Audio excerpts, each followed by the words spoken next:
What is going on, IVE Warriors? So this person is stating, do not run sprints if you're looking to burn fat and reduce belly fat.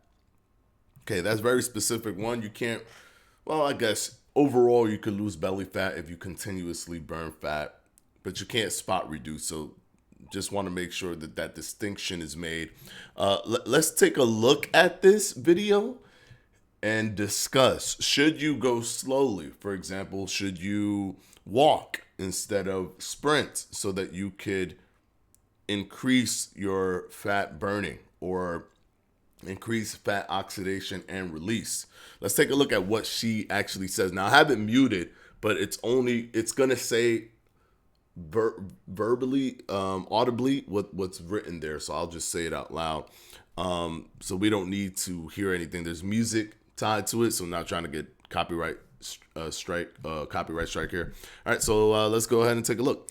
Do not run sprints if you're looking to burn fat and reduce belly fat. So she's telling you don't do this, right? Sprints cause your body to create more cortisol, making it harder to burn belly fat. Now we got to talk about that. Sprints cause your body to, well, it's the same thing. It's just switch. Instead, go for a slow session on the Stairmaster. Monitor your heart rate at all times and try to stay between zone 2 and 3. Or walk slowly on an incline. So she's essentially saying go slow, right? Sprinting and running is going to increase cortisol, and that's going to cause your fat to not be burned. Now, is walking very useful? 100%. 100%. More body fat within the session, more body fat in terms of the percentage of energy being used is being used during a walk than it is when you are at a higher intensity like a run or a jog. But no, it isn't what she's cortisol. There's a lot of confusion when it comes to cortisol. Cortisol is always looked as a negative thing, but cortisol is what helps you during exercise to burn fat. It's the contrary to what she's saying.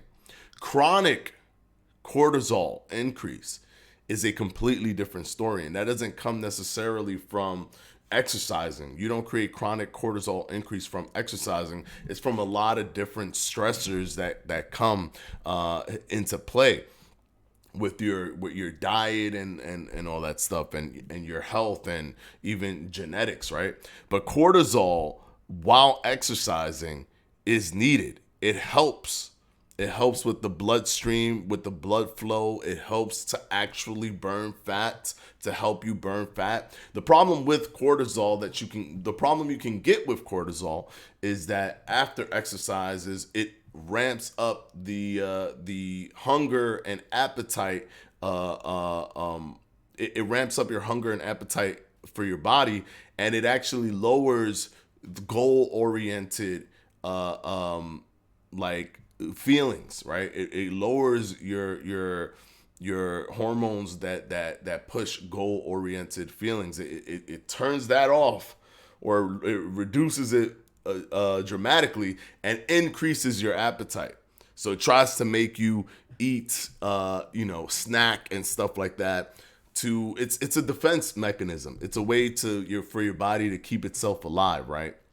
Because when you're exercising and when you're dieting and you're doing all these different things and you're at a caloric deficit, it doesn't like that. Your body doesn't necessarily like being at a caloric deficit, even though you might, if you feel that you're overweight. Your body wants to continuously hold on to as much fat as it possibly can. So yeah, it's going to cause those things, but that's controlled by diet and exercise. And that's the reason why diet is important, right? You can't just go willy-nilly and do whatever you want, because if you do, then you're going to overdo it, right? This is why intuitive eating to me is just not effective, because you're going to have moments where when you're too low in calories, your body's going to want you to increase your calories, and it's just going to create situations where you're overeating. But really when fat is being held on to, it isn't cortisol within your workout.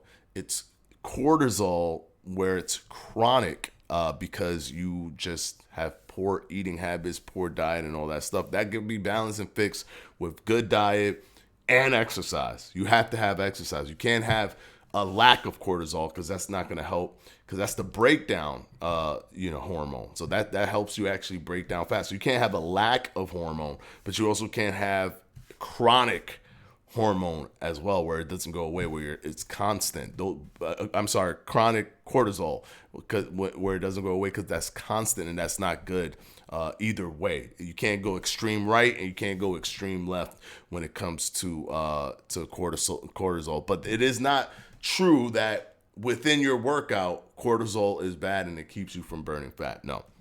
Now, is it better for her to do the Stairmaster or do a walk, an incline walk, if it's more comfortable for her to do it on a daily basis, as it is for sprinting? Is sprinting more uncomfortable for her? Therefore, she's getting more results overall from walking, because she can continuously do this over and over and over again with little reservation, as compared to sprinting. That makes walking better. That's what makes walking better, is its ability to get you up to do it. Your desire to do one or the other, whichever one you desire the most to do, that's the best one, because you can stick to that one in the long term. Hopefully this video clears some stuff up. By no means am I saying running is better than walking, or is walking better than running in this situation. I'm just trying to clear up this whole kind of misconception when it comes to cortisol and running. But walking is 100% a good tool to use, if that's the tool that you're comfortable using. Until next time, guys. Oh, let me hit that end button. But like, subscribe, and we'll see you on Monday.